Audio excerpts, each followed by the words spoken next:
had any experience. Yeah, I've had lots of them. All in a row. Gerardo, All that's in a not row. an experience. Hey, they love me in Cape, man. I'm going to move down there. Another Steve.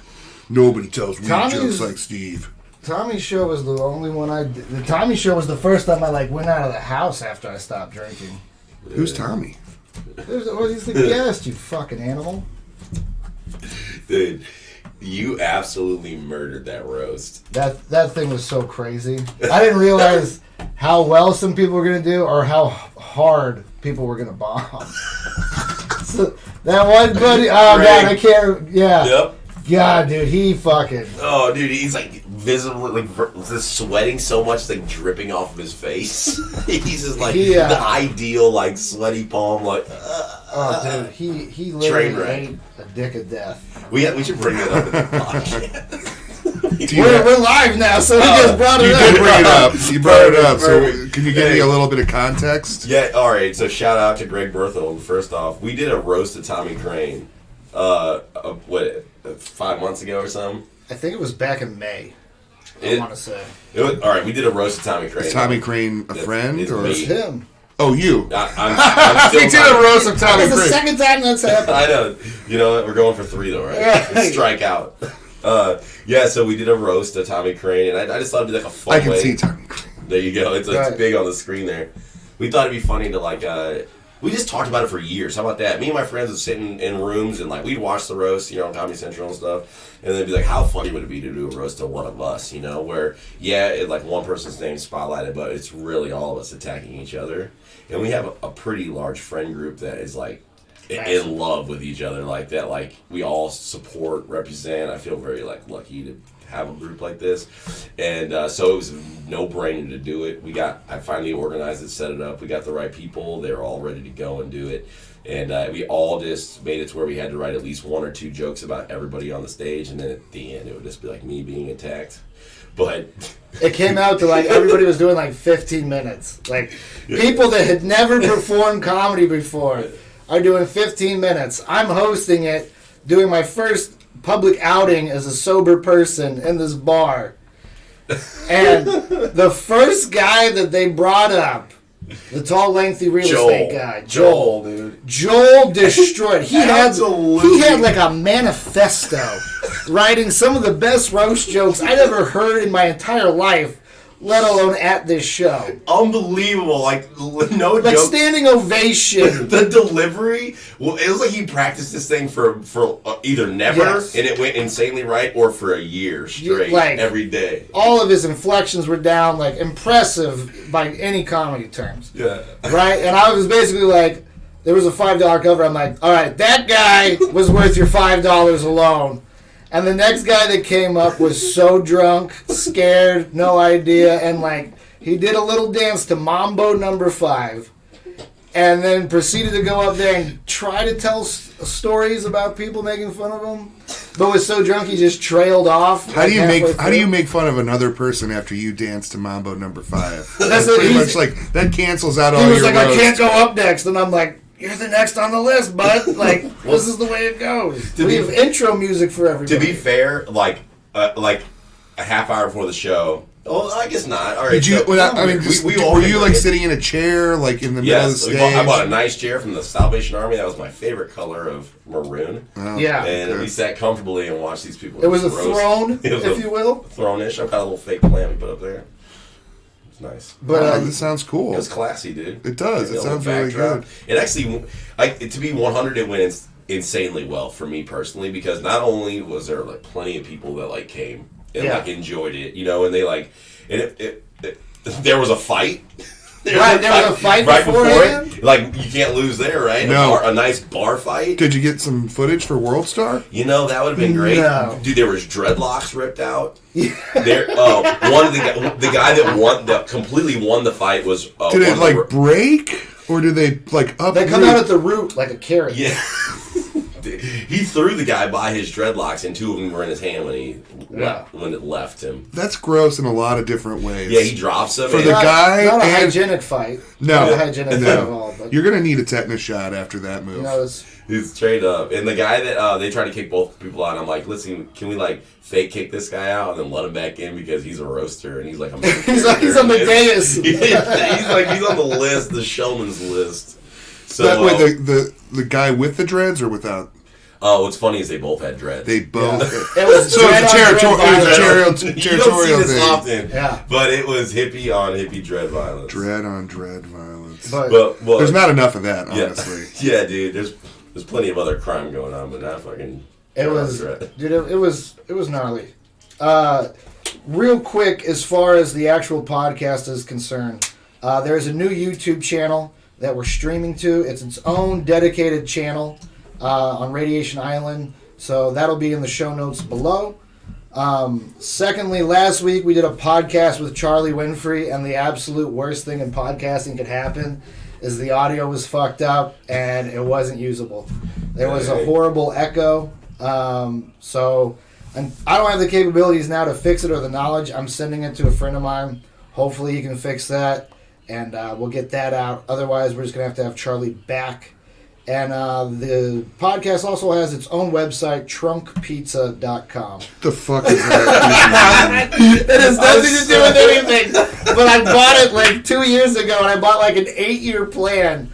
It's a value to the $1,000 URL. So, I mean, it's got some... I mean, I tried to sell it. Nobody would buy it. But Trunk pizza. Trunk pizza. Like a car trunk pizza. That's so... But the second I bought this, Trump came into the picture. Everyone thinks it's like Trump, like Donald Trump pizza. No, it's like maybe you Trump. should just like stage it with like Trump pizza coupons and sell like red hats with pizzas on them. I don't want to be affiliated with that. Yeah. Hey, money's money, man.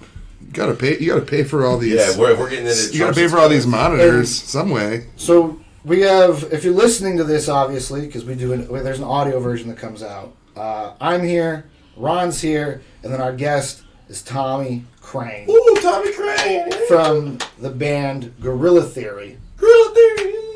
Do you call it like G Theory at all? G Theory is a big deal, and it's such a big deal that we own a business called G Theory Productions. It's a real thing that owns Gorilla Theory in a sense. So like all our music's copyrighted, everything through G Theory Productions. Nice. Yes. And so we're gonna have all the promotional things. Like we kind of want to start at the beginning of when you're just a little Tommy. And then that's where you want to go? We are. But that's first, where we're going? I wanted... I learned this today, and this is just a fucked up side note, okay? Yeah, perfect. There's this podcast called Monster DC Sniper, and it chronicles the DC Sniper thing, right? Right. And one of the things I didn't realize is that as this case is going on, there's a kid that gets shot at school. They leave a tarot card that says, like, I am God, don't release it to the media. It gets released to the media. And apparently...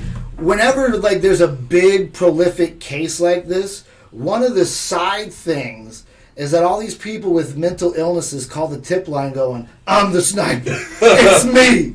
Like an astonishing amount to where it clogs the tip. I had no idea this happened. This is a thing. It's a common... Dude, I heard this when I was driving home today. Is a school shooting. These people are... Whenever I think it's high-profile thing. Any high-profile crime. If it's high on the media, people literally call in. Like, I did this. And they call in with like a Batman voice. Yeah. Hey, man, I'm the sniper. I shot that kid. And then they ask them about the crime scene. They know nothing about it, so they just fucking broom them. Maybe I'm just not a good person, but I would never even consider. No, that's because you're not crazy. But like in their head, psychologically, they're 100% convinced it was them.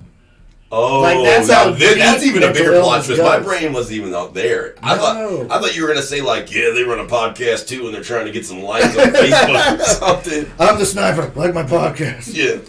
Oh my god. Dude. But that was just completely random. I just heard that, and I was just blown away by that fact. And now you want to get into Little Tommy? Now we're getting into Little Tommy. That's the segue in? Clean. Because when I met you, you had some criminal stuff going on. This is going to get deep. Dude, we're going super deep. Okay. Pulling it out by all right, let me move the microphone. Like a dreadlock. Everybody hear me well enough? No, wait a second. Okay, so how long have you known Tommy? Me and Tommy met back in, I think, about 2007, 2006. Yep, he's in the deli, just coming in, hunched over, and regretting last night. Dude, coming in with what ankle deli? bracelets on. At this McAllister's point, deli. we're going through various forms of punishment. I am on house arrest and an ankle monitoring bracelet for getting drunk and breaking into a house thinking it was Sean O'Brien's, our buddy. Yep. And Tommy... I gotta call it some psychedelics. Dude, tell me, let's just start there. All right, little Tommy, he's young, he goes to school, he gets into the drums, and at some point, the fucking paper demons of the psychedelics come into your life. See, that's what you want me to... All right, so Let's start with that story. You want to start with the drums or you want to start with the drugs? Let's do the drugs, because that's where our lives intersected, is when we were both fucking crazy 13 years ago. Okay, well, you know, like years ago. let's just start here. Like most bad decisions, it started with a bad breakup. Oh, and you were healing your wounded heart? I was healing my wounded heart. Okay, I had a girlfriend who went out for like 4 years. I was deeply in love. It was like my first love. And then she kept me away from all that. We didn't do anything. I had a ton of friends that smoked cigarettes, smoked the weeds, and they were experimenting with other substances. And I was like, drugs are bad, guys. Are you serious? Like, this is like, you guys are going down a bad path. And I was like racing my bike, and I was playing hockey, like JV roller hockey for the team, for the home team, and Francis Down North, shout out.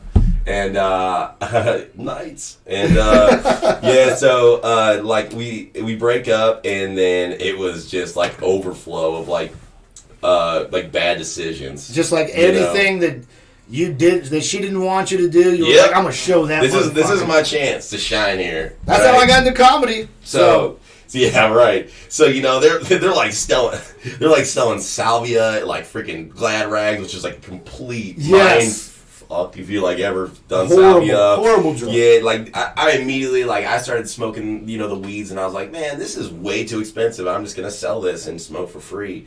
And before I knew it, I was like the one of the biggest weed dealers in my school. It was like a marathon. Like I'd get off my freaking bus because I wasn't like old enough to get a ride to school yet, and there's like seniors, juniors, they'd just meet me at the crib for like various whatever, bud or mushrooms or whatever. Right. I was already a drummer. I was in bands at that time, and like people know me from drums already, and so I just started. And I'm going to get the QP thing, and I'm pushing like real weight, dub at a time, and whatever kids do, and me and my friends were definitely hooked up and taken care of, though. I was definitely, people probably still think I'm cool now because of then. Really? Because I was like the kid that was like coming to the party with like 10 blunts already rolled and like a 30 case, and I didn't even drink beer. I was like, this is for everybody. I was Jesus of substances. Like, I just sold a $20 dub sec. I don't give a shit. I'm rich now, Right, yeah. It's like $100 was like a mind-blowing amount of money then. You don't know what money even is in high school and stuff. You know that you need it to buy food for you and your friends, and otherwise you got to ask your parents. Throw down on a blunt or whatever. Yeah, like you don't know. So like I got $1,000. I'm like, I've never seen this amount of money. Yeah. Like, this is crazy. And it dropped out of school for half my junior year just because I went to a swag stock, and it completely blew my mind, and I got so immediately I took L for the first time there, acid, and it complete ideal life-changing experience, groundbreaking, the trees catching on fire, beautiful colors, and the music, me melting into the grassy hill, and listening to what I didn't even know who the Grateful Dead was at that time, right? But the swag comes on and they're playing the. I was like, holy shit! Is this what life is? At one point I thought I needed weed to breathe. I was like, give me that, give me pass it over here. They're like, dude, why? You're already so up, and I'm like, dude, I need it, you guys need it. And I remember coming back to reality where now you can think your real thoughts again, and you're not so just everything's profound. Yeah, and everything because dude, once you're on that level for the first time, it's almost equivalent to being an infant. Yeah, you're discovering life for the first time. Yes, you're 100%. You're breaking out of the placenta or whatever. you're touching things you're trying to you're tasting grass. I mean, people do crazy stuff, and they're like, oh, this isn't food. You're like, oh, paper. Oh, wow. How do I drink this? This is so intricate. How do I drink this? So. Yeah, so that's where I'm at. So I drop out of school, and I immediately knew that was a terrible decision. I was like driving to like other states to pick up like LSD and fucking mushrooms and stuff, you know. No license either. I didn't have a license when I was 18. I'm driving like an illegal. Luckily, that's not where the trouble came in. Me and my friend Mike used to drive this illegal bright red Ford Escort 4-door to Colorado and pick up these vials of L and then drive them back to St. Louis. Jesus. So like, that's where I think the trouble. Yeah, I would say that's when the trouble began. Well, yeah. So when I actually ended up getting in trouble, the day you actually got in trouble. Yeah. For the case you were dealing with when I met you at the deli. Yeah. Take us through the process of what the hell happened. All right, so I was sneaking into a bar they called Baja Rock Club. Oh God. To play house drums for the band. Okay. Right? I snuck in there one time. I became friends with the managers, and like the band that was playing, they needed a drummer, and I like stepped up and I became the drummer of that band. We're called the Cabbage Patch Kids. That's not joking. Me, Jake Riley, and Nick Richardson. They're still good friends of mine. I still care about them very much, and they give me my first any dates coming up. My any like music dates. Yeah. Yeah, we can get to that. February 15th, we play with Head PE at a new venue opening called the Red Flag. Nice. But back on track. Yeah, we'll get this story, then we'll get into the music. We get, so I become the drummer of this band, and there's a dude I meet in there, and his name's Colin, and he's going to have a party, and he wants our band to play at the party. Now, I'm like, this band won't play, but I have another band that will. Is this Colin O'Mara? No, absolutely not. Different Colin. Yeah, I knew him at the time, but this guy I didn't know at all. This is a stranger. Okay. Still a stranger. And he's as old as he's like 21. Okay. So, no part of me's thinking like this could be a potential undercover or anything. Right. Right? So we go to his house. We have this crazy party. My friend, Luke, oh my God, I hope he listens to this.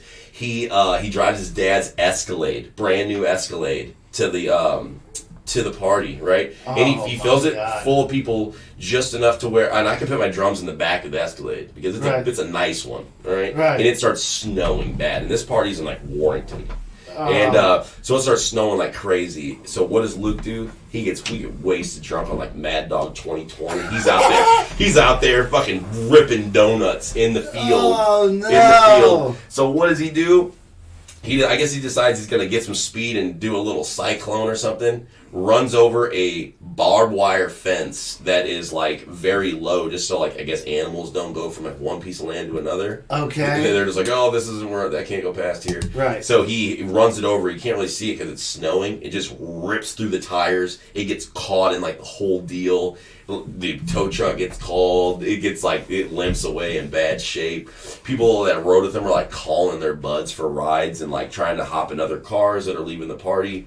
No one can put the whole drum set in their car. Oh no! So I gave this guy a ride home, he gave me a ride home. He's like, wait till everybody leaves the house. If you help me clean up my house, I'll give you a ride. Right. And it was him and his girlfriend. And on the way there, they asked me if they're like, yeah, we know, like you mess with psychedelics, blah blah blah. They're like, would you be down to sell us some? And I was like, I'll give it to you. Right. After helping me out like this? Dude, he drove me all the way, probably 40 an hour drive back to my house, and him and his girlfriend came in, we smoked, gave him basically equivalent to a 10 strip, is liquid drops on candy. But I used to always do it, I put him in the candy, I roll it in tin foil, I give him the do the deed. Right. He leaves, we exchange numbers, don't see him again. I was already on just a little bit of probation for like some like random weed charges and stuff. Okay. And they just gave me like some unsupervised like 5-year kind of stuff. Right. And I get called in to see my PO, like basically like randomly, and she said I was gonna go on like, just write-ins or whatever, like the least amount of trouble you like basically in the home stretch, right? Yeah. I go in there, there's just 3 cops just waiting for me. They're like, empty your pockets, put your hands behind your back, you're going to jail. And I'm like, oh, this has got to be like the wrong guy. And by the way, this is probably 2 years later. Jesus. Like 2 full, like maybe even 3. That actually, yeah. So like, I'm like, okay, like what are we gonna do here? I thought it was a mistake. Yeah. I'm like sitting there chained to a bench. I'm like, I don't care about this right now because they got the wrong guy. Then I had to stay there for 24 hours, and then I thought they were gonna let me leave after that. Right. But nope, they're gonna move me to a unit now because my bail is set at $100,000, no 10%, and it's a Class A drug trafficking felony. The worst charge Oh my there is. God. 25 years to life on paper. Like, obviously people don't get that because they get lawyers or maybe or whatever. Right. But that's what it's like That's right next to could happen. manslaughter. Yeah. It's like the worst because it's like LSD or whatever. And I was like, what the fuck? I thought it was a mistake. And then when we got the police report, it's completely fabricated and made up. It said, like, I drove a car I've never even heard of there. It said I met him in a subway parking lot in Winsville, which I've never been to even to this day. And my lawyer was like, for sure we're going to get this thrown out. Yeah. And then I met you doing drug court and just going through the motions. So what did you guys ended up not going to trial? I assume there's I could have took it to all right, so I went to the top best lawyers, quote unquote, to get my quotes. All of them said the word prison. All of them were like, you're going to have to go to prison for this. Like, no question. And I need $10,000 to take the case. And then I get to my boy Rob Brockmeyer. Shout out. He's like, I get this to go away. And I'm like, he's like, $12,000. I'm like, all right. I borrowed $2,000 from my sister for like a down payment. I'm working like 2 jobs, like working my ass off legally. I'm scared to like, and honestly, I don't do anything like that anymore. I'm like, I don't mess with nothing. I might have. That's terrifying. I might have a little bit of herb on me sometimes, but you ain't fucking. I ain't nothing else. Like straight up, I'm scared straight almost. Yeah. And so. Ended up getting off pretty good. I ended up having to go to jail for a few months and wasn't bad though. So he didn't get it thrown out, but he made a deal where I wouldn't have to go to prison at least. Right. And then I had to do drug court. How long were you on drug court? I had to do a minimum of 18 months. Damn. What is drug court? Drug court is a situation you put yourself in where you have to go to groups every week, you have to go to NA or AAs every week, you have to prove that you go to all these things, you have to do one-on-one counseling every week with a person, making sure you're staying straight. And my favorite part, you get to call a number every single morning between 6 a.m. and 10 a.m. to see if you got to take a drug test. And if you do, you got to be there before like a certain amount of time, like before like 2 p.m. That's the time I had to be there before. So like you only got like a small window. So a lot of people that go through that program don't have jobs, they don't have cars, they don't have like much money, and they put them in like this seemingly impossible situation to like see how bad they're trying to stay out of prison basically. And for like by the grace of God, I had like an amazing support group and a car, so I had it probably the easiest of anybody had it, and I had it, and it was still so ridiculously hard because you really have to like want it.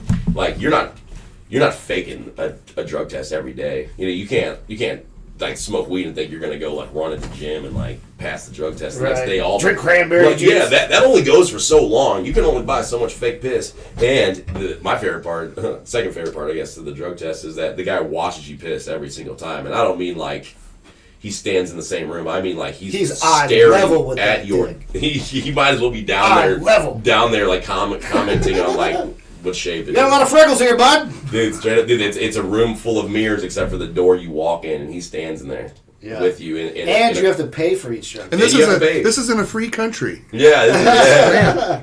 God bless America. Yeah, so did that. I'm glad we pay for that, I mean, like, it just makes so much sense that we sink all this money into running poor people into the ground, jumping through hoops for, like, some fucking, artificial morality. Well, you can fuck up drug court, and then you start back at the beginning, basically, right? All right. So that's best case scenario. Like if you're going in and Candyland. If you fuck it up, all right. So this is what it is. You go to drug court basically on one circumstance, and that is that either one, the court mandates it for you to like complete your probation or whatever, right. And for the most people, it's to keep them from going to prison. Right. So like you're put up in a situation basically where they're like, hey, guess what? You have a backup, and if you go to prison, you get to do your backup. Now you know what my backup was? 15 years. Damn. Like 15 years. So I had a pretty. It was pretty easy for me to like not mess it up. Really? Yeah, because everyone else was like, man, I got this terrible 5-year backup. I got this terrible 7 years of common 7-year backup. Nope, 15 years. Now, how did you know that it was the guy from that party? They have to give the name in a police report. He didn't have to show up in court, but I could see his name on the actual report. And so he used his real name when he was dealing with you? Here's the thing: is I don't know what his real. It wasn't his real name. You tell me. Oh, okay. Because I just know him as that, and he's in my phone as that, and he had a girlfriend that called him that, and he introduced him as that. But I don't. How did you know it was that that specific moment to that guy? Because his name was in my phone, and I only met him 2 times, and I only gave him drugs once. And when they gave the evidence, it was exactly what I'd given him. So like, there's only like, and that dude had hit me up like multiple times again for like drugs or like whatever, but I was always busy. Right. Like actually busy. Not I knew what was going on busy. It's good, dude, because that just would have compounded. Oh, absolutely. Well, that's what they do. They build the case, and then they can pick you up on like 3 selling to an undercovers, you know? Yeah. So like that's what they did to Jimmy out at Taboo. Yeah, the swag. The swag. They went out there and they were like, oh, they let all these drug deals go down and took video of it, and then they turned to Jimmy and they're like, yep, you're responsible for this. We're going to take all your money and your property. Yeah. And they took they took his little campground, which was a brilliant buy by him. Yeah, Camp Zoe. I loved it. And now it's a state park. It's a state park that has like private cabins and shit, so it's really only for really wealthy people. So they just like, you can actually go there and camp for $10. you can camp, but you can't use the cabins. So true. You know, it's worth $10 is worth me just going there and seeing that bluff, Echo Bluff. Right. So yeah, it's a beautiful place. All right, I want to come back to swag, but it was just a similar thing. Sorry, Steve. No. It is I want you to know, Steve. Coming in, I didn't know this is where this was going. Oh, dude, I did not know. I thought of this story. Yeah. And then I was like, no. I went the 2 people. That story, because I remember hearing that story at the deli, but at the same time, you weren't exactly in a happy place going through all that shit to want to talk about it and break it down and what happened. Yeah, it's a little easier now, I guess. And then the other one is I have a buddy. You remember when Napster was out, and then they were rounding up people and charging them like $3 million coming to to their doors with music? He was one of the guys that got busted, so he'll be on here eventually. But now you're playing music. Obviously, before this, because you had your drum kit the night all this stuff went down. Yeah.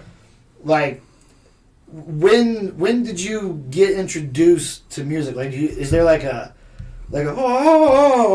moment? Yep. What happened? What happened? Is. Fill me in.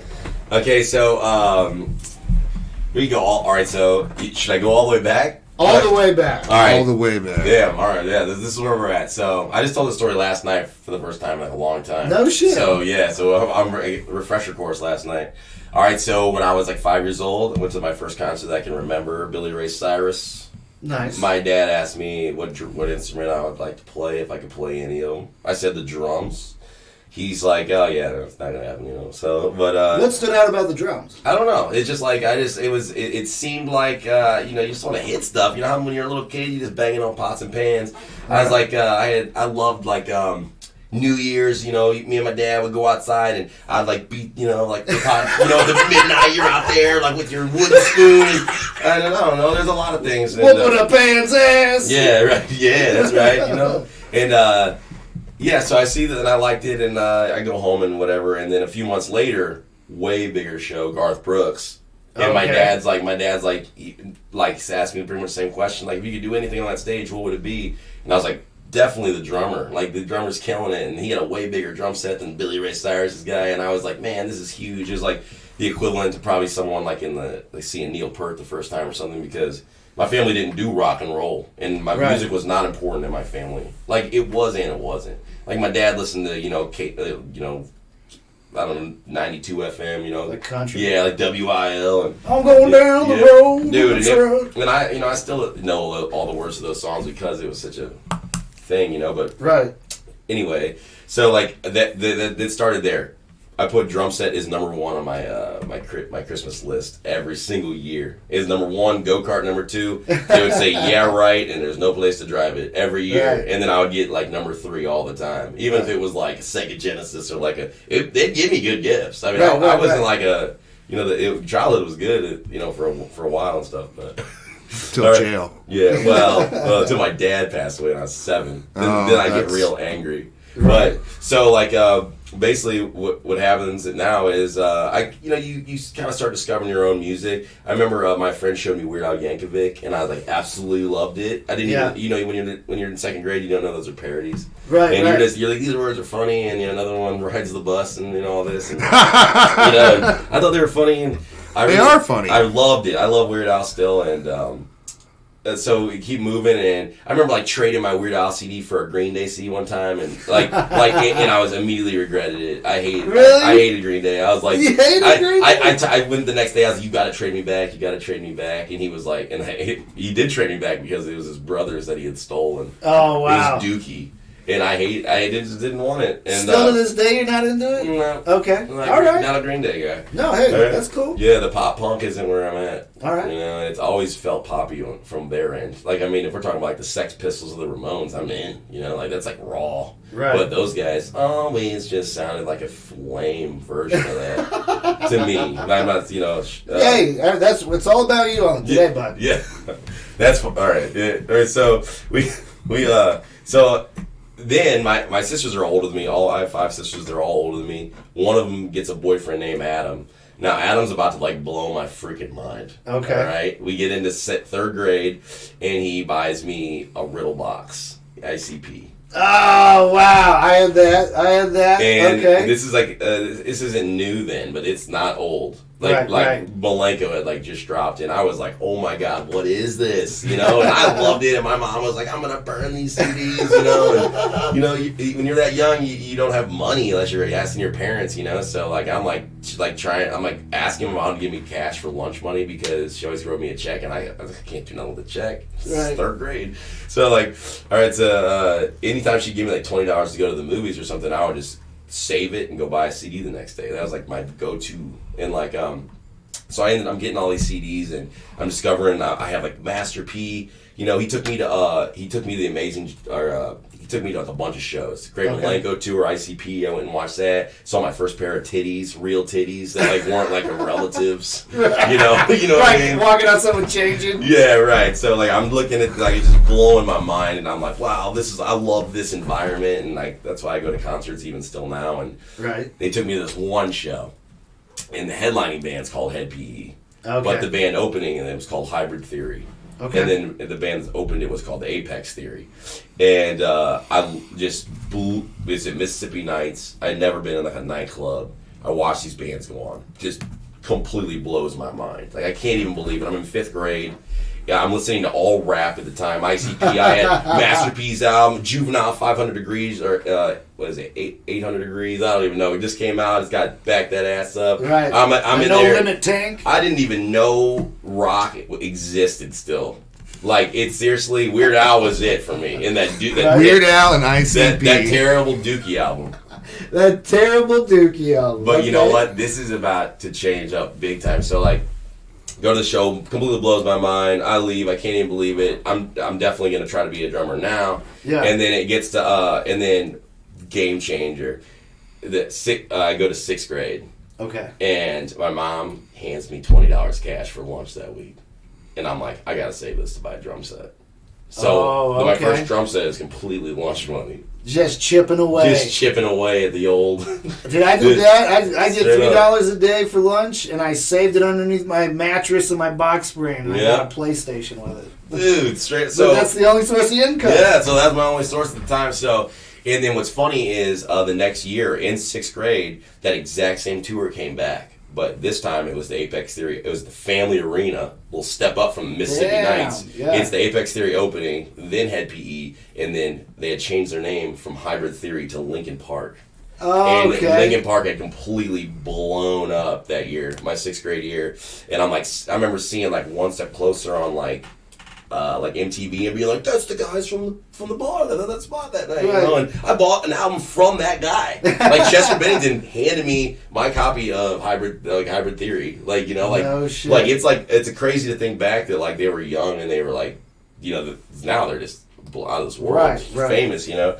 But private jet style. Piling in the he dead? Yeah, Chester Bennington passed away. Yeah. Do you still have that album? Oh yeah, I have the shirt I bought at that show too. No shit. Yeah. That's deep.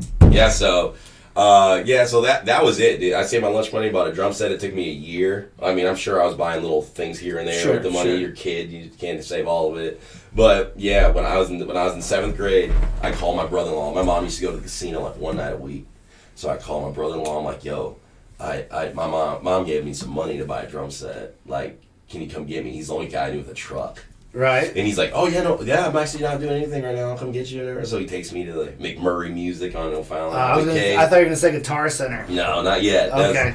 No, Mars was still around. And this was when before it was monopolized in the, Amazon, and you can only go to 5 places to get guitar strings around here. Yeah. Then it was 20 music stores. But, so he takes me there, we buy the drum set, come home. Never forget, my mom gets home at like midnight. I got him downstairs, I'm still rocking them. I'm the only one home for whatever reason that night. Yeah. My grandma was actually home, but she didn't care. She like loved me so much, anything went. She was the one that was like, here's $20 for no reason. Yeah. And like, so I don't know, playing and my mom comes downstairs, she's like, I don't know where you got these, or who they are, you gotta get them out of my house right now. And I'm like, well, funny story, like, these are ours. Like, these are ours, they're family drums, Mom. Yeah, so she made me... You want a drum? Go ahead. She made me put them in the garage, and like, we made a deal where I could only play like a certain time, so she could like leave. She's like, you only play like 4 to 6 p.m. like every day, whatever. And I'm down there just killing them I'm downloading... Even funny you said Napster. Yeah. When that died, it went to like Kazaa, Morpheus, LimeWire, ShareBear, all that shit. So I'm downloading music videos because YouTube's not a thing yet. Internet, you're not getting drum lessons online anywhere at this point in life. 4.0 isn't, the dial-up's not giving it to you. Yeah. And so I just downloaded these music videos and I'm like just learning off like watching like POD Southtown, like looking at the background. I love the drummer, like what's he doing? Like I'm like down there like with like I don't have a practice pad. I'm just down there like beating on like my pad, my mouse pad, and I'd go out and try it and learn the system of it down and stuff. And you were motivated to teach yourself how to do this. Like, it was the most motivated I've ever been of or anything in my life. Okay. And what's funny is I already had a band started when I got the drums. Really? So, yeah, it was called Blind, real original. Like the height of like the Korn song and like the skateboard brand. Right. We're like, it's a no-brainer. Like so, like we made like a logo. I remember before I even bought the drum set, we used to have sleepovers. Me, the bass player, and the drummer. Garrett Jensen and Jeff Reamer, their names. I'm still good friends with them, and we had a song list. We had an album cover. We like burned the CD, and my friend had like a CD burner that you could like put a sticker on top, so make it look real professional. We literally had an entire album before I even bought the drum set. We even had the songs named, and we had no words, no lyrics, and no music. Right. That's like what kids do. That's awesome. They blow it up. Their imagination's so big. So so then I got the drums. I guess I just thought I was going to be able to play them like that day. Right. You put the sticks together and start. Yeah, then I'm going to be a famous drummer now. No, that's not how it goes. So like the second day I had the drums, I'm like, get over here, we're having band practice, and then I'm like, holy shit, I can't even play these at all. like at all. So I had to practice fast. Yeah. I was like, I got to get good fast. And so people tell me even right now, like this day, because I've still never had a lesson in my whole life. So like I don't do a lot of like I can keep a beat very well, but I don't do a lot of the tricks that other people that learn the rudiments. Right. So they're like, they obviously told I'm like the best single stroke drummer there is because I don't let the sticks bounce. I just go around, Because you taught yourself. Yeah. So, but actually, right now I'm just looking like for someone to teach me kind of drums right now. I think like this year is the year I'm going to actually try to add into what you learn got. learn the bottom of the barrel technique. So like just make everything tighter, Yeah, no, I mean I do the same thing with streaming video games. Like I'll sit here whenever you're super interested with something. Yeah. Like it's weird when you know a lot about something and you want to learn more about it because it's almost like you're seeing like the dark side of the moon, as I call it. Yeah. Because you're like, I knew that shit was there. Yeah. I just didn't know how to put it all together. Yeah, right. So so you get your drum set, you're learning how to play. How long is it before you're auditioning for like a band that's actually like we tried out for the school talent show about 6 months after I had the drums. Okay. We failed. Didn't make it. Didn't make it? How did they? I thought they had to put everyone on. We thought it was a participation kind of situation too. But apparently, no, you cannot. Not these guys. You can't pick these guys. And to be honest, there was like 3 other bands. And they were really good. Like some of the bands that were in my middle school were just insane. Better than the high school bands by a lot. Like I guess those kids like went other places because they weren't showing up in high school. But So I don't know. My 8th grade year, I was an industrial tech. My final project, to get the A was a drum stage, and I tried out for the talent show that year, thinking probably they have to take me if I built the drum stage, right? Right. Like the classrooms that you tried out in, and I built the stage and we're right across from each other. I went in there like, Miss Orff, I built a stage for the drums, so hopefully I make it, Yeah. And we did, and it was first show, and I, sad, but one of my good friends passed away recently, Matt Lovetto. You know him, right, Kevin? I don't think he was one of the guys I met at a show or something. Yeah, so he's he passed away recently, but I go to his funeral, and I was a little late, and when I walked in, it's me on. I never seen it before. It's the live performance, my first ever time on any sort of stage. On the drum stage you built. Yeah, because I'm like playing drums and he's rapping. And it's like a whole school in the room. They used to do a thing at Barnwell where I went to middle school where the last day of school of the year, the last 5th hour through 7th hour, the last 2 hours were the talent show, and then they released you from the talent show to your buses. And there was a big water balloon fight. You couldn't do that anymore, I guess. Right. But yeah, there's teachers out there just waiting for you with cases of water balloons, just gonna launch them. That's how it ended. We look forward to this all year. Dude, there's seriously teachers launching them at buses, through bus windows and stuff. It was nuts, but yeah. So I get to see that footage, and I'm actually trying to get it right now. I just talked to him this weekend, this dude's dad, and I think he's gonna send me that footage, so that'd be cool. Put it at the end of this episode. Is it a VHS tape? It's he put it on his computer. He's like okay. I was gonna say we could digitize it. He already did it. He made it as best it can be and put it on I'm sure it's just in his computer on a CD or something. Yeah, no, definitely. And but yeah, so that's kind of cool. And when I got to high school, the band I was in didn't have a singer, so I joined another band and I became the singer. Really? I was a singer from a band called Obsidian for 2 years. Yeah, and until my downward drug spiral. Until you hit Skid Row. Yeah, right. It's actually kind of funny. I never thought about it that way, but it's kind of like what happened. I was in the band singing, and then as soon as that breakup happened, all the words came about her and it, it obsessed your mind. Yeah, and and then that band kind of broke up or whatever, but did tons of bands after that. I remember Exit 7. Oh yeah. Was it Exit 714 or 41? The Exit 714. All right, I got that dyslexia. It was an amazing band. Those guys worked so hard. They jammed so hard, and we'd practice 4 times a week, and we only had 10 or 15 songs total. Right. So they were real tight. Yeah. And they didn't play a lot of shows. So when we did play shows, it was just mind blowing. What's the problem with getting a band off the ground? It's hard just to get Ron here to do the damn podcast. Let alone get all these people to play instruments at the same time with melodies. What's the band? What are band's biggest downfalls? All right, band's biggest downfalls is anybody that's been in a lot of bands will tell you a band is 2 guys. Really? It's almost always 2 guys, and the other guys just show up.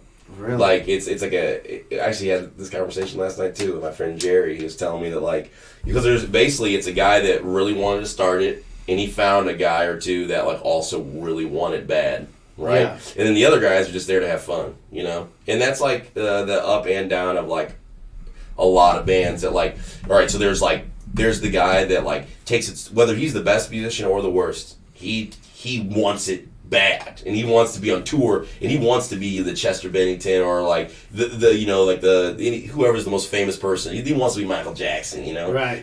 And so you're 1 minute late to practice, and he's a Nazi. He's like, Brad, what's going on here? I thought we said 7. It's 7:03. And then Brad. I think I'm that guy. And me and Ron's situation. Ron's 3:15. What the fuck is this? Brad 3:09. Brad shows up, and he's lucky. You're lucky he remembered his guitar. And he's just strolls in. He's like, dude, what? And because one guy's just there to have fun. Yeah. And one guy's there to make it work. Okay. So and if a band doesn't have a manager, which most bands of any age, they're not just going to start with a manager. Yeah. It's that's not a thing. You don't usually have, unless you're lucky enough to have a bud that's just you guys, he just organizes it. Yeah. So I think the biggest downfall with the band is people just want it more, and then it comes down to basically, if you're smart, you would sit down with every member of your band and you'd have a list of goals in front of you, and you'd be like, all right, I'm gonna send this list around, and I want to know who's on board. Yeah. Because I want to make sure we're all moving in the same direction. Because, you know, if Brad can't even remember his guitar, how's he going to remember he wants to get famous? Yeah. You know? Right. And I get both sides, you know. Sometimes the best musician you've ever heard doesn't care at all, and he just wants to take pictures or, like, you know, work for his dad in the auto body shop or whatever, you know. And then sometimes you got the guy that's, like, not even good at all, and he practices every day, and somehow it's just not working for him, and he's, like, also the same guy that's a Nazi that's, like, 703. So, so I think that's a big deal. People just want it more, you know. Yeah, I mean, because doing comedy, it always seemed like comedy was really hard, and you're just one guy with no gear. Like, whatever you need is already provided for you. Yeah, right. And then I see you guys, there's like 5 or 6 people, everyone's got to have the instrument, and then it has to have the thing that makes the sound of the instrument louder to come out. Like, it just seemed like a logistical nightmare. Yeah, there's a lot of moving parts. That's so big, like so many moving parts, and you know. Listen, if you have 5 guys, you know, you have a band that's 5 guys, 6 guys, and they all want it, and they're all promoting it on social media. They're all showing up early to the gig. They're all basically just in it for the right reasons. That's the band that goes on tour, no question. Because why wouldn't you? Like, what's the worst thing that could happen to you? Oh, you fail and got to come home. Yeah. And you know, if like, I feel like the average. Maybe not average, but a lot of people have a support group, or they have somewhere they can go, hopefully, like whether it's a grandma, mom, dad, like someone that's alive that's like, all right, if you fail, you can stay with me for a few months, but then you got to get a job. And I'll do safety net. Yeah. So, I don't know. I think everyone does what they're going to do for a different reason, but... How did you get to your band now, Gorilla Theory? All right, so a lot of bands happened. What was lost? X714 joined a band called Hollow Point Heroes for a second. Played some shows with them. And Unifia, which was like the first taste of like the white boy reggae, as I call it. Like not really traditional, but. And Greg was in that band, right? Greg, yeah, and that's shouts out to Stansberry. Yeah, and Colin O'Mara's in that too. Used to get high, call Greg Stansberry Dingleberry. I'm sure he wanted to hear that. Yeah, that's good. So Unify was a thing for a few years, and I just like absolutely fell in love with. It's the first band I ever been in where I didn't have to hit my drums as hard as I could for the people to like hear it, love it. Okay. Like all those bands I was in were such hard rock. I'm like smoking. I'm breaking cymbals like every couple of weeks. Like I'm breaking. It's like a sawmill behind the drum set. It's just like, oh my god, like I can't play fast enough. And like got the guy in front of me like, Tommy, get those motherfuckers. You know, like he's in there. He's in your face. He's hitting him with the microphone. That's the kind of bands I was in. Right. And then I settled into this white boy reggae, and it's just you know, and I'm like, oh, like wow, I have to like relearn how to like play this style of music. So I started playing with like just experimenting with all these different, I don't know, things, lighter sticks and whatever I could do.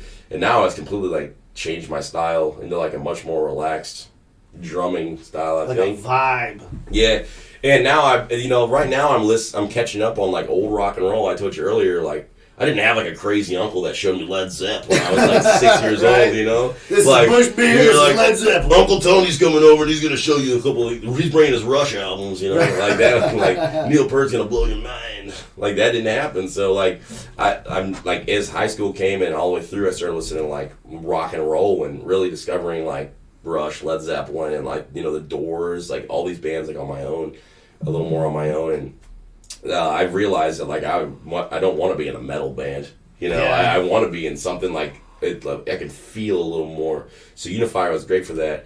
But and I had like built up a ton of like connections. I've always been like a social person, and I wanted to like, you know. Dude, you're always out there kissing babies, shaking hands. Dude, absolutely. Well, you know, my dad taught me respect is a big deal, and I used to like stay the night at kids' houses, you know, when I was a kid, and right when I walked in, they'd be like, all right, be quiet. Like my mom doesn't want you to make noise. Right. I'm like, well, can I meet her? And they'd be like, why?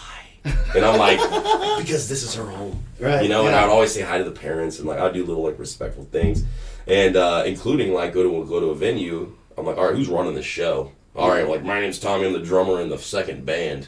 Like if we're messing up at all, you let us know because I'm gonna keep this thing on track. You know, I was always that guy, even when I wasn't that guy. Even like when I was in these other bands, I was like doing that behind the scenes, like building these relationships. So when Unify broke up, I was like, I need to start something like that's mine. You know, because all those bands I had joined, and they had already had 1,000 likes on Facebook, and you know they were doing it. And you wanted to go from the ground all the way, the ground build up. everything. Mm-hmm. So I, no joke, hand selected every musician in the band, and we had the first band practice was 10 of us. Damn. There was a keyboard player. There was multiple horn players. There was more than one singer. You know, and then it just kind of dwindled down to Guerrilla Theory. And now it's like honed in with perfection. Yeah, so we originally called the band EP Elemental Function was the name, and we played a few shows under that name, but it was never really agreed upon as a group. It was just kind of something I said, and we just put on there because honestly we didn't know where it was going to go, and we didn't know who was going to want to be in it tomorrow. And then there came a time in December 2015 where there's an incident where, I'll just say it, the same guy from earlier that beat with the dreadlocks that beat the shit out of the other dreadlock guy. Right. He was drunk as shit and ended up getting punched out by one of our band members. Oh no shit! Right before we went on stage one show, and then that band member that punched him out basically left on embarrassment. I believe was just I'm done. I can't. I mean, I just say that loosely, but he didn't show up to practice, and some of his gear was over and stuff. And finally, when he did come to practice, he was like, "Listen, I don't want to be seen in your that was completely out of I think he's apologetic, but he didn't know who to apologize to, and all my friends are that huge group of roasters that were just gonna annihilate this dude if they saw him. Right, come after him again. Yeah. So for your safety and the safety of others, it probably just isn't gonna work. And I'm still friends with him, and he's actually in another pretty big local band. Okay. Now he switched sides. He went to the Mighty Ducks. Yeah, he got traded, dude. But yeah, so Guerrilla Theory, we sat I wrote down those goals we talked about earlier. Yeah. We sat down at the kitchen table. We rolled a fat J. We sat around this table, and we we're not leaving this table until we have a band name, till we're all agreeing on these goals. And the goal was a full album in a year. It was a music video in that same year. It was practice 2 nights a week until we have enough music and are comfortable with it enough to record it. It was some real you better be ready to practice kind of stuff. And everybody agreed on the terms, and mid-December 2015, Guerrilla Theory was born. And 1 year later, almost exactly to the day, December 17th, we released our first full-length album, music video. We had every single goal we accomplished on that sheet, and we needed to make some more goals, guys, and do because right now, got to restructure. What happens is you just get comfortable, and you're all right, this is my life now. I'm gonna go to work and be this electrician or this freaking barista or this whatever. I pick up trash for a living right now. I'm a trash collector. Right. I don't collect it for anything.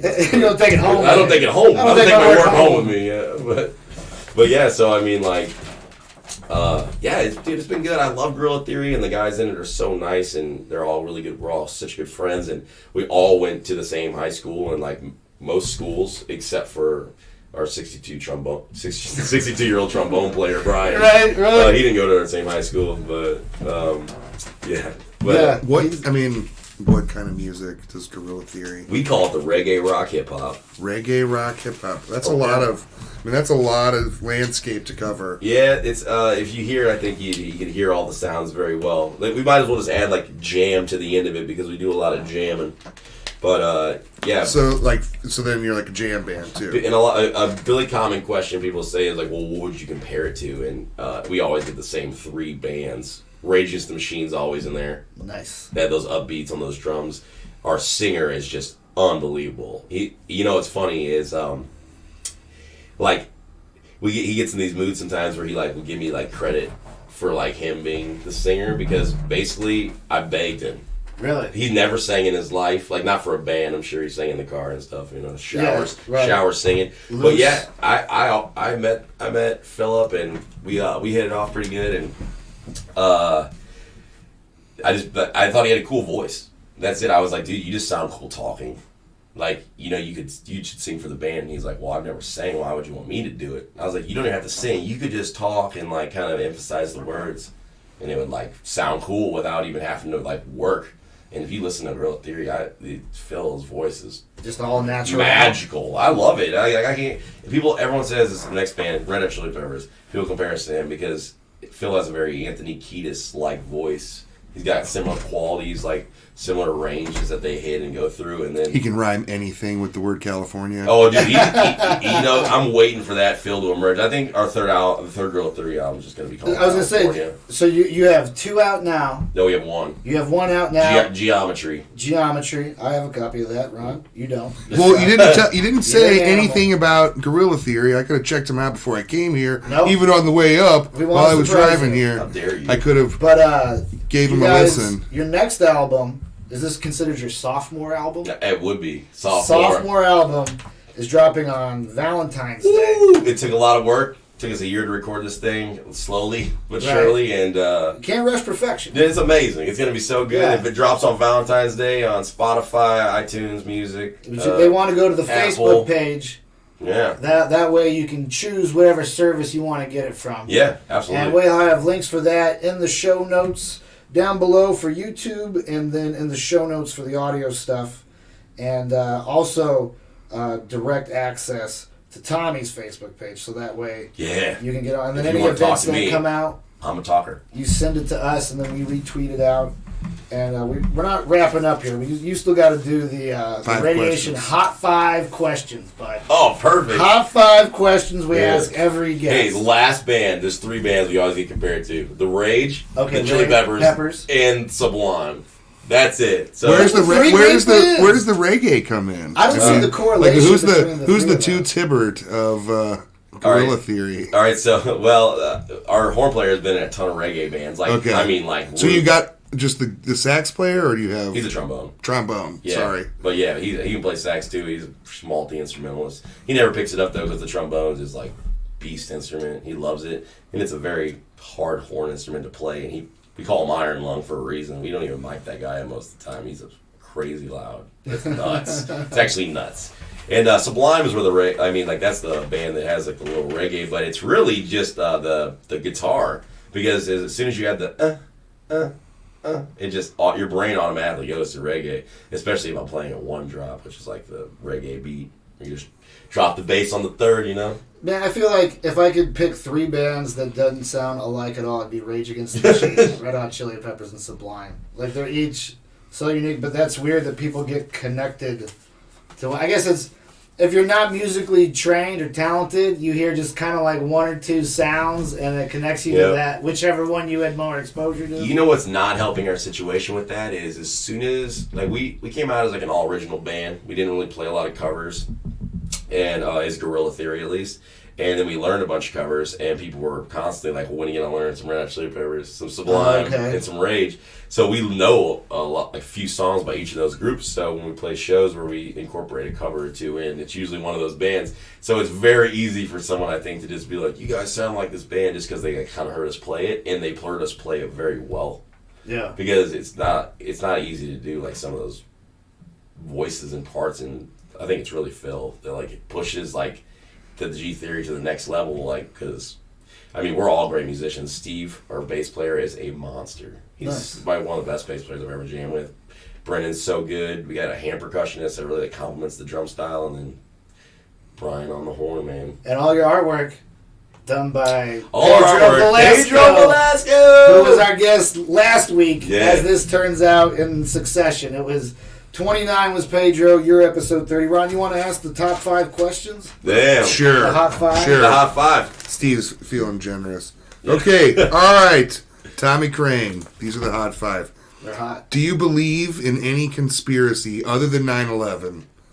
Any conspiracies at all? All right, I believe something else has to exist, but that I mean aliens. Aliens, okay. That comes us to that's question number 2. So conspiracies would be like, the Rothschilds have like Walt Disney and Bruce Lee in a tube somewhere trying to combine their DNA to, take over the world. That would be kind of like a conspiracy. I'll tell you the truth, man. My brain doesn't bend that way. Like, I'll tell you right now, I talk a ton, but I don't have a lot of, like, information in there, I feel like. That's not true, Tommy. Like, I think like, you just talked for 90 minutes and you had, like, the most all amazing, about me. But they were great stories. And you're, like, the most affable 6-year-old of all times. Yeah. Hello, let me talk to your mom and introduce myself. Yeah. I mean, don't sell yourself short. Well, I appreciate that. But so you don't get sucked into that. That's good. That means that's a sign of intelligence. I can't get sucked into it. Like, even like all the way down to aliens and stuff. I just agree that like something had to have happened that helped us make all of this. Right. Like I don't know about like Area 51 or whatever. Like what really went down or anything. But like, how did we go from being in the Great Depression with just like it's almost a rap. It seemed like there's the Holocaust in one side of the world, and there's like us just poor as shit, and we don't we're like, oh my god, like electricity finally exists. Like we can have light now when it's dark outside, and then all of a sudden, like 10 years, we have like computers, microwaves, like we can like watch TV. Like I don't know what that was. Like what happened there? That explosion, the microprocessor. But I'm sure, like, I don't know, like Elon Musk wasn't around. I don't know, like musking it up, musking up this world, musking it up. But yeah, so conspiracy, I don't know, but I definitely believe that something's out there that's not us. Well, that bleeds into question number 2. Have you ever had any paranormal experiences or seen a UFO?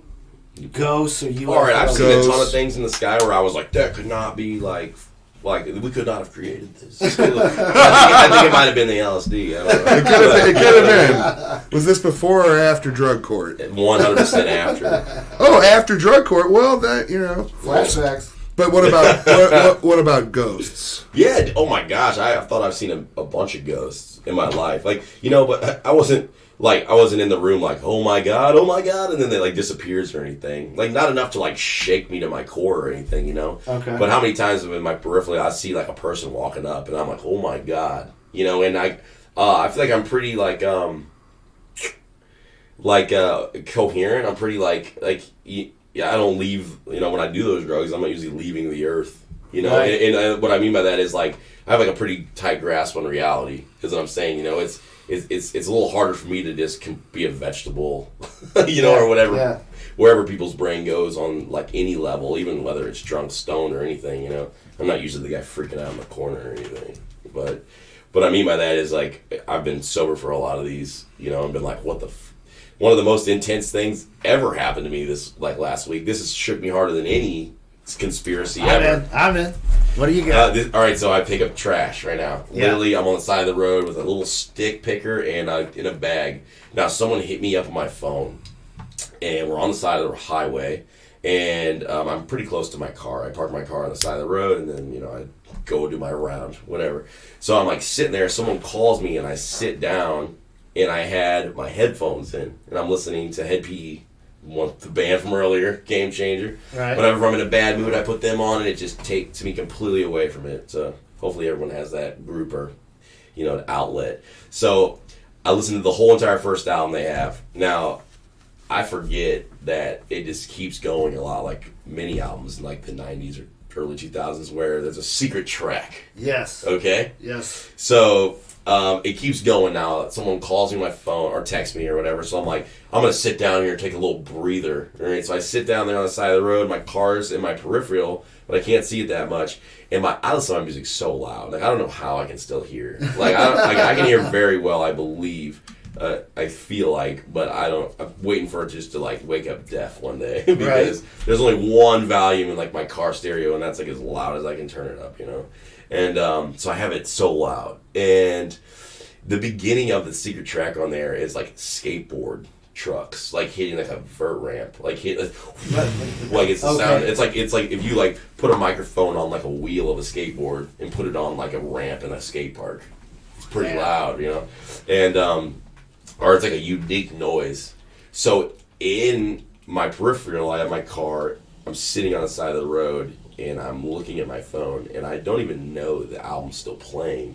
And then I hear that sound, and not only did it scare me, like harder than I've ever been scared. My brain, my imagination has told me that a car was basically hitting my car and gonna like push it into me. So, and I'm on the side of the road on like a hill, right? And I might as well have dove, like got up and just dove down the hill, like, you know, and like I'm like laying there just breathing, and like now like the song actually starts, and I'm like laughing but like sweating, and my heart's beating so fast, and I just remember thinking, comparing it to exactly what you're talking about, like if that's what it feels like when people see a ghost, right? Or like if that I how Tommy get traumatized. He went to pick up trash one day and he came back never the same. Like he doesn't even talk now. I almost missed the podcast. You know, like it's I can see how that would be scary though, because you know the side of the road is one of the most dangerous places you can be. And I'm sitting on it. Yeah, like people swerve out. People hit cars on the side of the road all the time. Oh my god! I didn't know that. You know, I mean, I remember being in a broke down car and having somebody pull over and say, "Get out of that! You got to go sit over there, because if somebody hits this car, you're dead." Yeah, right. Especially if you're like trying to get the wheel out of you're blown tire. You're trying to get the wheel out of your trunk. Right. How many times does that happen? Someone just texts on their phone and just like veers over and smashes you, Dunzo. Yeah. We only got one life, Steve. Always keep a can of the Fix-A-Flat in your car, man. Yeah. That's a tip. Yeah. That's a tip from Ryan. All right. Let's keep things moving along. Question number 3. Oh, this guy, he doesn't know things. He knows the questions. What do you think creates bad luck? Do you even believe in bad luck? Absolutely. You know what? You know who the person with the worst luck is? This is a good question. I like this one. Is the person that every time you talk to them, they're like, if I didn't have any bad luck, I wouldn't have any luck at all. That's the person with the worst luck. Like that mind state. It's the mindset. You know, because check it out. You know, you get that flat tire on the side of the road. You know, I'm going to get out as fast as I can and change it.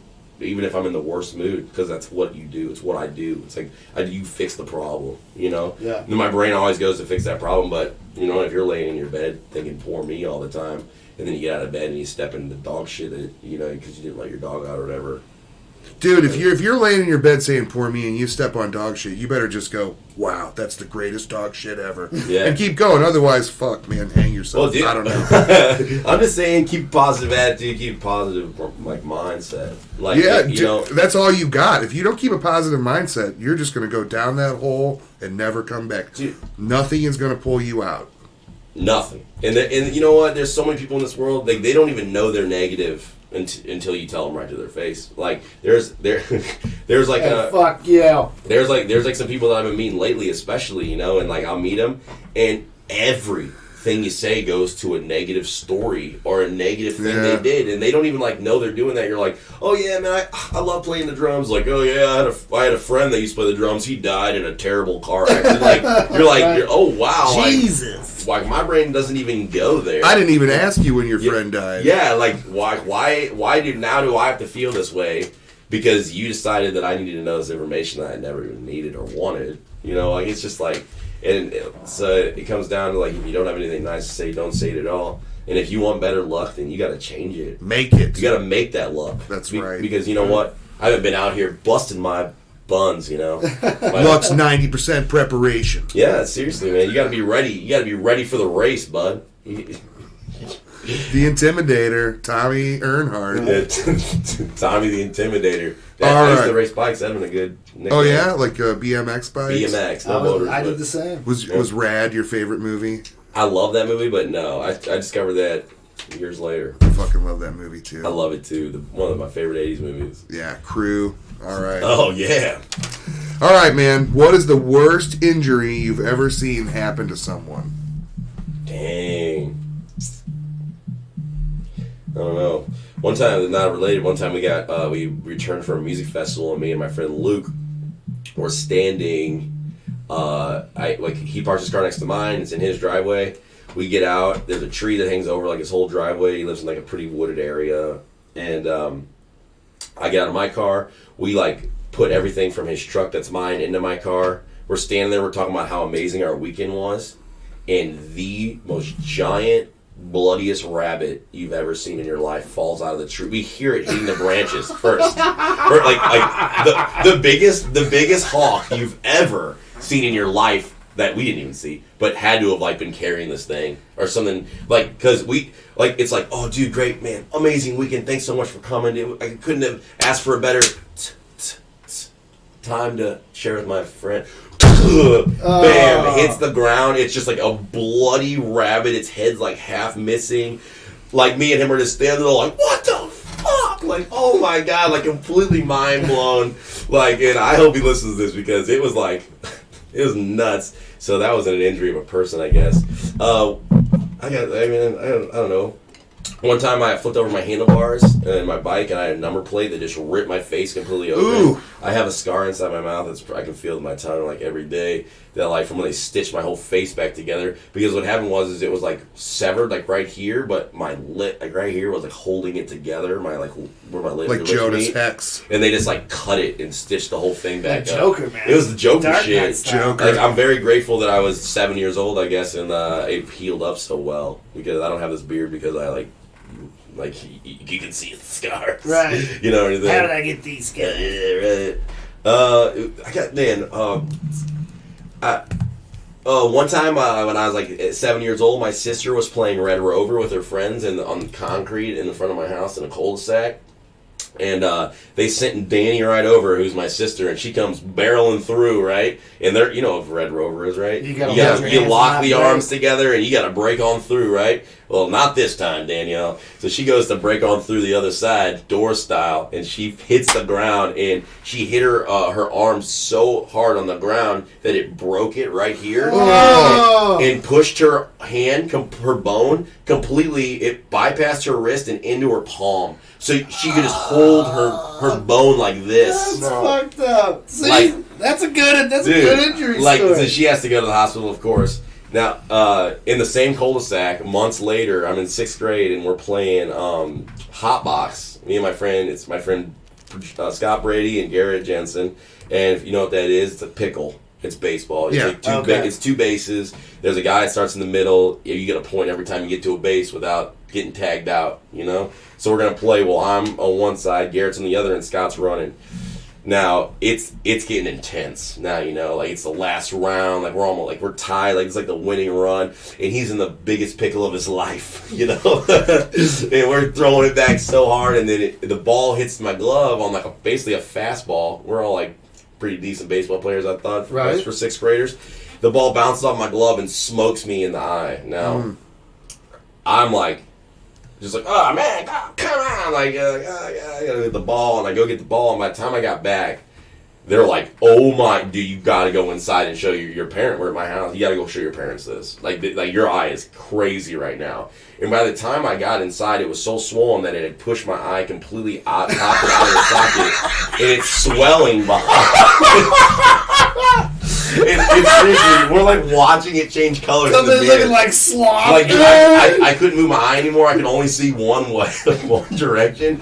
And we go to the hospital, and they just had to cut my eye open to like relieve like the swelling and the swelling. Oh. Yeah, and they like put this they injected this. I don't even know, a serum or whatever, some miracle cure in there. And I missed school the next day. I remember because. Like, I couldn't see out of my eye. I imagine, like, Glenn from The Walking Dead where his eyeballs popped out of his... That's stunted Ron's human That is, like, 3 horrible... One of them was a rabbit, but then... So what's your worst injury? Here's 3 really bad injuries. 3 life-shattering stories. Oh, my God. One time I was playing hockey, and we're in, like, a big game, and same guy in the story, Garrett Jensen. Now... Did he have dreads? No, he does not have dreads. Never in life. Dread free. He actually, we're getting older now. You and him have the same head. Shine. Lucky him. Shine brothers. Yeah. So one time, we'll just skip to it. I let him borrow my jersey because they accidentally on this team they gave him my favorite number and me his favorite number, and so I was rocking 13 with the Crain and he's rocking like 8 with the Jensen, and so one game we're like, you know what, let's just switch jerseys. Who cares if we're best buds? Who cares if we're wearing each other's names? Now of course this game he slides into the boards face first. I'm about as far as you are away. We're like in the middle of a corner trying to get the puck out, and this dude just smashes him into the boards, and I thought he broke his neck.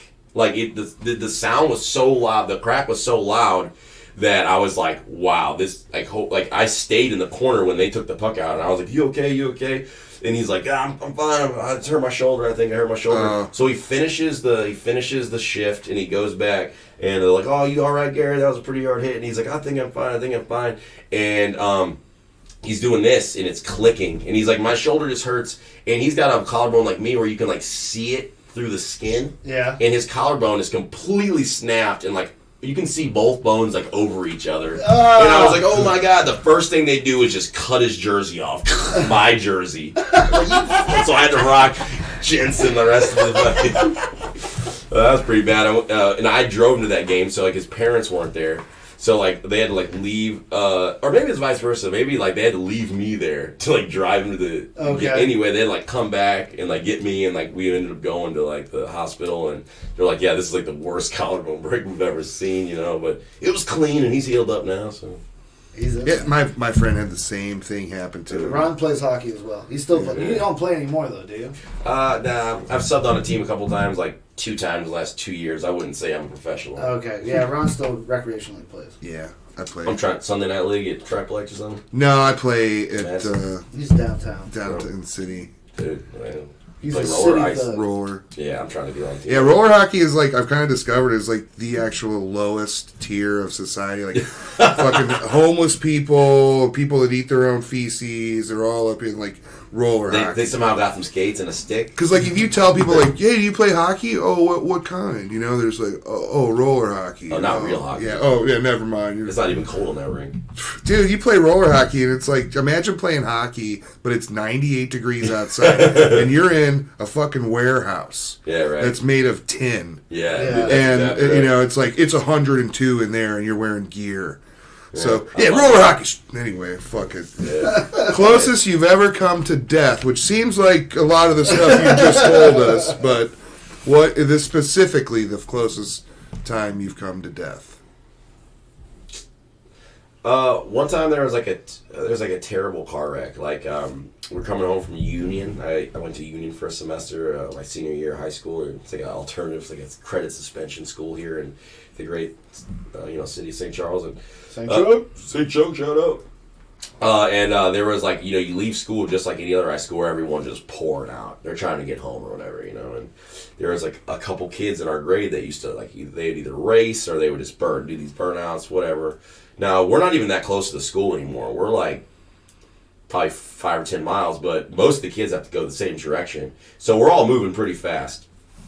And there's like probably 2 car lengths in front of us. One of the guys at our school he's on the shoulder. Now, this is at Kisker.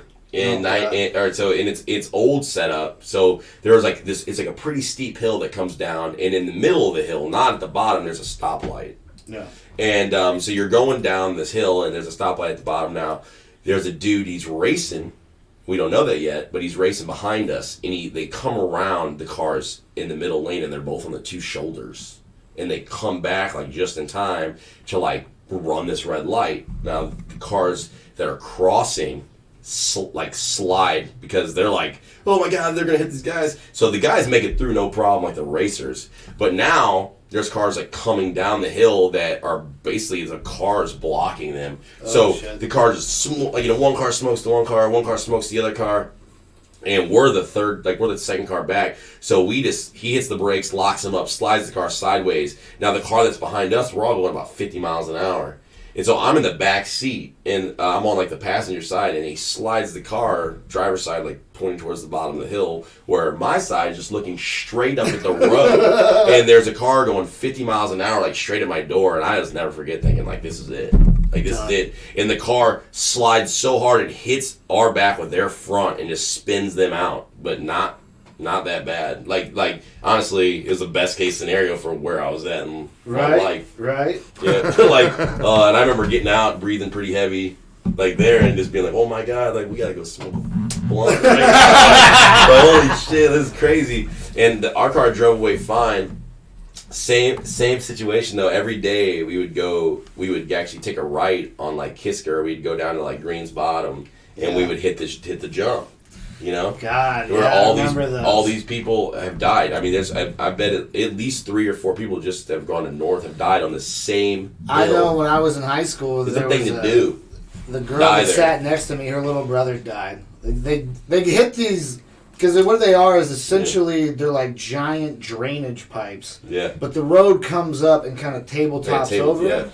So kids being kids, just getting in their cars, they're like, "Let's hit this thing going 75 miles an hour." We hit it at 100 in the story I'm about to tell you. Yeah, dude, like all the time. Then they fall down, the shocks, the tires fly off. We're like a '94 Saturn. Oh, like, dude, this thing is not. It's the same car that got hit in the story or the last story. We're in that thing, and we would like basically get our friends to follow us, and we'd all be going the same speed, and they would jump too. And so what we did was we started at 50, and we'd raise it 5 miles an hour every day until one day we got to 100 miles an hour. Oh my god! And we're like, how did that make sense? Even as a kid, dude, it's me, this kid Josh Moyer, and this kid Kevin Conroy, and I'm once again in the backseat of the same death car. And they're in the front, and there's a moment in my life I'll never forget hitting that jump and looking in the rear view. There's enough time, when you're in a situation like that, like when you jump a bike or something, it's like slow-mo for a second, Yeah. There's a time where you can be like, holy shit, like this is happening, like I'm alive. I'm really alive. So like well, barely. So we're jumping. And there's and I look in the rear view, and me and Kevin Conroy are looking at each other in the rear view, like, oh my god, what the fuck? Going so far now. There's a Camaro behind us following us, and this kid Nick Schwann, and he doesn't. I don't know. I think he knew about it, but he doesn't know the significant. Like he doesn't think if we're gonna hit it, if he were gonna do it, he's gonna do it. We're seniors in high school. We're invincible. So.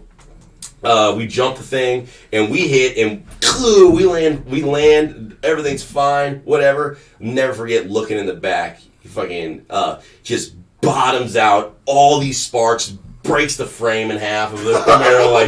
It's like, luckily it was the 6 and not the 8-cylinder. His dad was pretty mad. It was his car, but oh my god. All right, final one. Right? Sure, this will be our closing story. This is the closing story. This is the time I was sure this is the death of all death stories. So it's the last day of school, senior year, graduating, right? Got the credits, we're done.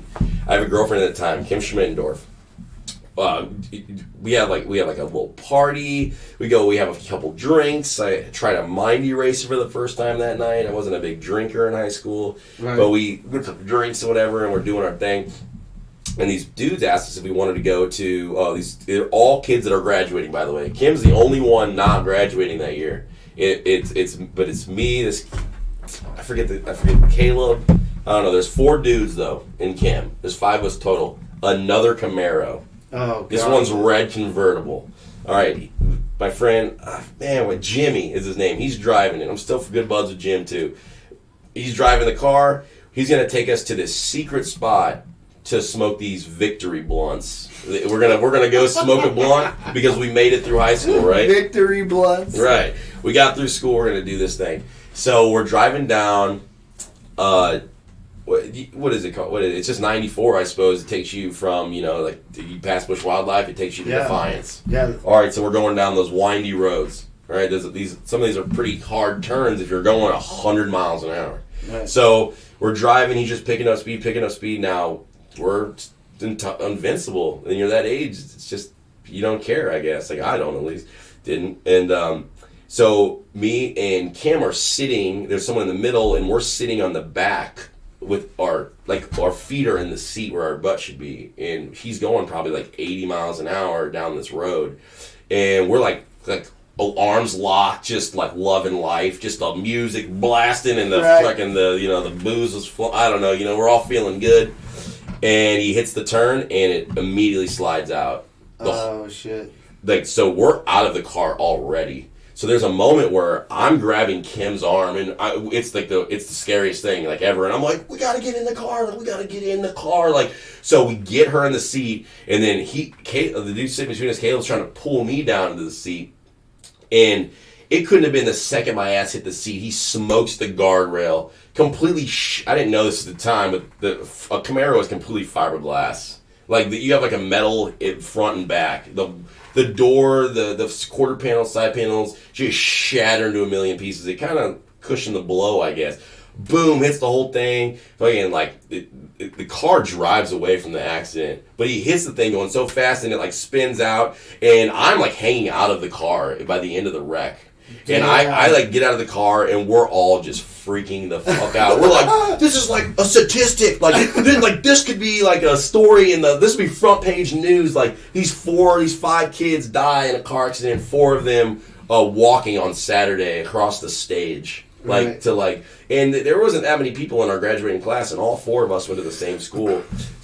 So like there was only probably like 30, 40 seniors in across the stage, and if 4 of them would have died, it'd have been like a hard blow for the situation, you know? Fuck yeah. And like... Yeah, for those 4 people, for sure. And we still went to the spot, and we smoked those blunts together, and we like sat like in a circle. I remember we did like some spiritual, like, we felt like it was like we owed the universe some sort of like thank you. We gotta meditate for a minute. Yeah. At a purpose. And it was nuts, and it was just insane. Like that, and I can honestly say that probably felt the closest to death that I've ever been. It sounds like it. That's solid. So, anybody wants to catch up with you or Guerrilla Theory, Facebook is the way to go as of right now. There's also an Instagram. We're gonna have the links. Well, we have a really awesome website. GorillaTheory.com. Right. But I'm just going to tell you, the information up there is a little dated, so I'm going to go there and update it very soon, and especially before Spirit Animal, because don't forget, Spirit Animal drops Valentine's Day. New album, Spirit Animal, Guerrilla Theory, Valentine's Day. And 2 days after that, we play a brand new grand opening event at a awesome new venue in St. Louis called The Red Flag. And we open up for one of my favorite bands. They've been spotlighted on Game Changer. A lot of this. Head PE. Nice. That's the same band that made me save my lunch money for a drum set. If you start a new band, you gotta call it Hidden Lunch Money. Oh yeah. A new band. Yeah, dude, Secret Lunch Money. Just name an album Hidden Lunch Money. Yeah. Oh, you don't have to change band names. Yeah. You guys work. They made a goal sheet to get that name, Steve. You don't want to walk on it right now. Yeah, how dare kick you in the finger. Ron has got a new sketch out now on Facebook, right? Yeah, it's almost funny. Okay, we'll review it. We'll review it next time. And we don't have enough time to go. Look at this. Right now. Isn't this cool? Can we show the people this? Yeah. It's going. So we got this. That's on delay. Is that keying out though? Because it's green. Yeah, well, that's perfect. That's what so we got. Yeah, so we brought this hat because it says Guerrilla Theory on the bottom, but if you look at it, you can see the background in the Guerrilla Theory, and I just think that's amazing. Technology, right? It is raw technology. That's caught up now. Yeah. And then trunkpizza.com. Yeah, Trunk Pizza for life. Our temper, I guess it's on the fucking screen. I gotta get pizza now. This is and Hetch.com. Super Bowl Sunday. It is Super Bowl Sunday. We will see you guys next week. Next week. Have fun. Hey, thanks for listening.